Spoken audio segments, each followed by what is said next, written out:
సుప్రజా రామా పూర్వా సంధ్యా ప్రవర్తతే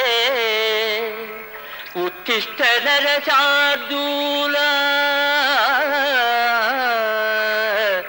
కర్తవ్యం దైవమాన్నికం.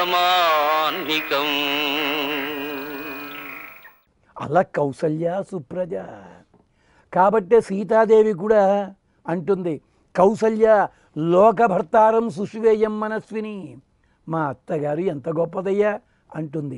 అందుకని కౌసల్య సుప్రజ. కౌసల్య అంటే కోసల సంబంధి. కోసల అంటే దేనికి సంబంధించి? సృష్టికి సంబంధించినది. అంచేతనే కౌసల్య సుషువేయం మనస్విని మమార్థే సుఖం పృచ్ఛ సీతాదేవి చెప్తుంది. అదిట. అందుకని కౌసల్య. కౌసల్య సుప్రజ, ఎంత గొప్పగా ఆవిర్భవించావయ్యా స్వామి, ఎలాంటి గొప్ప మహాతల్లికి జన్మించావు. అలాంటి ఆవిడ ఎక్కడా కూడా అయ్యో రామచంద్ర స్వామి ఇంత కష్టం వచ్చింది ఎక్కడ దుఃఖపడింది వనవాసానికి వెళ్ళేటప్పుడు. కానీ అంతటి ప్రేమ అన్నమాట. రామచంద్ర స్వామి దగ్గర ఎవళ్ళ గురించి కూడా ఒక్క నిష్ఠూరమైన మాట లేదు. అదే లక్షణం మా స్వామికి కూడా వచ్చిందన్నారు. స్మిత పూర్వాభిభాషి అని అంటారు. కౌసల్య సుప్రజ. ఇక్కడ మరొక రహస్యం చెప్పుకోవాలి. ఏమిటంటే, వెంకటేశ్వర స్వామిని సేవించిన వారి లోపల జనక మహారాజు ఉన్నాడు, దశరథుడు ఉన్నాడు. వీళ్ళు తీర్థయాత్రలు చేస్తున్నారు. ఇది మనకి వెంకటాచల మహత్యం అనే గ్రంథంలో 8 పురాణాల సంకలనము, ఒక పురాణ భవిష్యోత్తరం అని గుర్తు. దాంట్లో ఇక్కడ చెప్తారు, జనక మహారాజుకి సీతమ్మ దొరికే ముందు ఒక పిల్లవాడు ఉండేవాడు. అతను యుద్ధంలో మరణించాడు. ఇంతటి వైరాగ్య సంపన్నుడికి దుఃఖం కలిగింది. ఆయన దుఃఖంలో ఉండి శతానందునితో కలిసి తీర్థయాత్రలు చేస్తున్నాడు. దశరథుడు కూడా తీర్థయాత్రలు చేస్తూ వచ్చాడు అక్కడికి. దేవతలు వచ్చారు. వీళ్ళంతా సేవించుకున్న సందర్భంలో దశరథుడు 4 శ్లోకాలతో స్వామిని స్తోత్రం చేశాడు.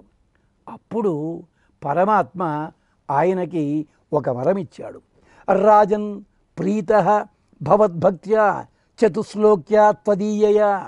4 శ్లోకాలతో భక్తితో నన్ను సేవించావు, నన్ను స్తోత్రం చేశావు కదా. స్తుత్యాచ పరమప్రీతః. నీ స్తుతి కూడా చాలా గొప్పగా ఉంది, చాలా ఆనందపడ్డాను. తవ దాస్యే వరోత్తమం. నీకు ఒక గొప్పదైన వరం ఇస్తా, ఎవ్వడికి ఇవ్వని వరము. అడగలేదు నువ్వు, అడగకపోయినా ఇస్తున్నా. తవ పుత్రాశ్చ చత్వారః. నీకు 4 కొడుకులు ఆవిర్భవిస్తారు.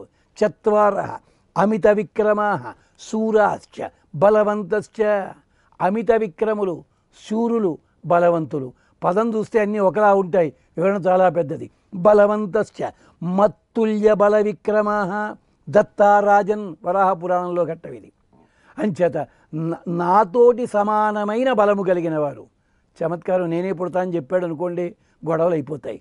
ఎంచేతంటే వెనకటికో మహర్షికి కొడుకు కావాలని కోరుకున్నట్ట.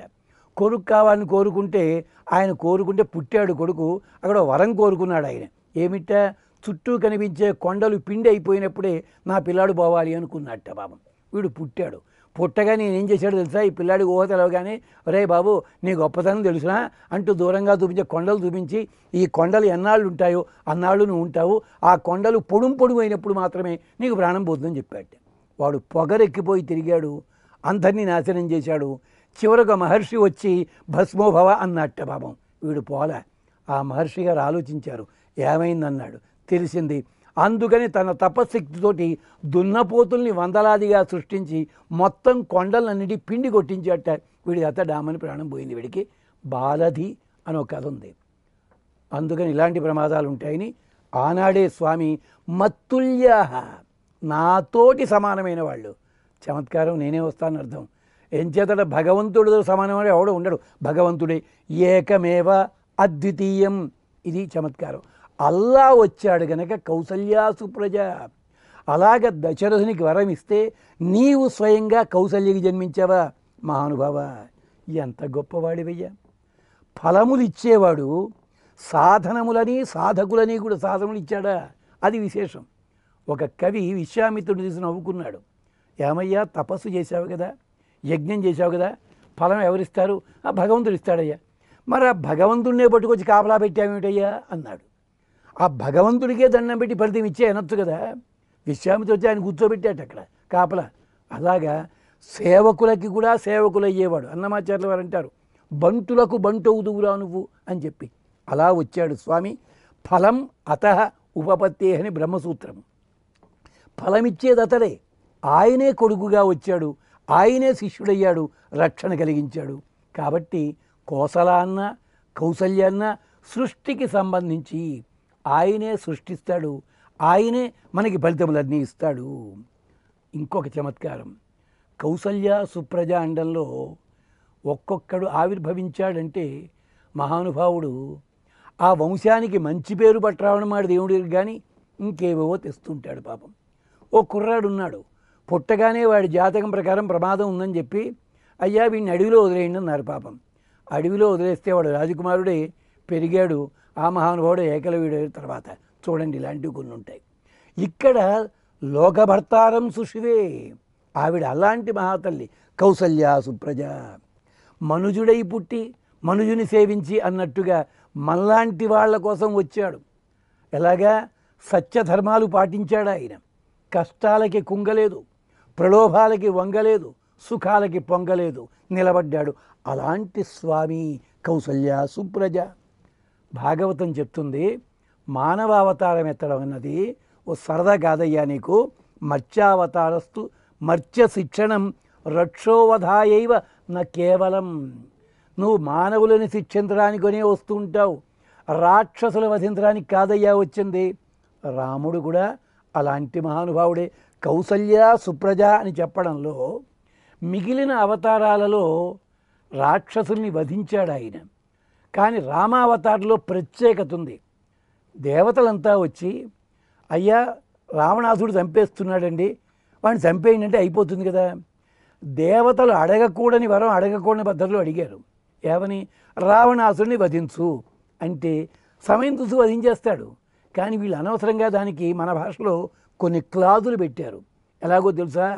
త్వం మానుషో భూత్వా సమరే జహి రావణం. నువ్వు మనిషివై పుట్టాలి. చచ్చినోడు మనిషే పుట్టాడు పాపం. పుట్టిన వెంటనే కృష్ణుడు చూడండి 3వ నెలలోనే పూతని చంపాడు. అలా చంపకొట్ట సమరే, యుద్ధంలో చంపాలి మహానుభావుని. అంటే పుట్టినవాడు పుట్టిన వెంటనే కాకుండా యుద్ధంలోకి వెళ్ళేందుకు వచ్చే వయసు దాకా ఎదురు చూడాలి. అంటే 16 ఏళ్ళ దాకా ఇంట్లో కూర్చోవాలి. సమరే జహి రావణం, రావణాసుడిని చంపాలిట. మరి రావణాసుడిని ఎక్కడ చంపితే సరిపోతుందా? రావణాసుడి కొడుకున్నాడు ఇంద్రజిత్తు, వాడిని ఎవడు చంపాలి? రావణాసుడి తమ్ముడు ఉన్నాడు కుంభకర్ణుడు, వాడిని ఎవడు చంపాలి? ఇన్ని ఉన్నాయి కదా. పైగా వాళ్ళకన్నా వరాలేమిటి?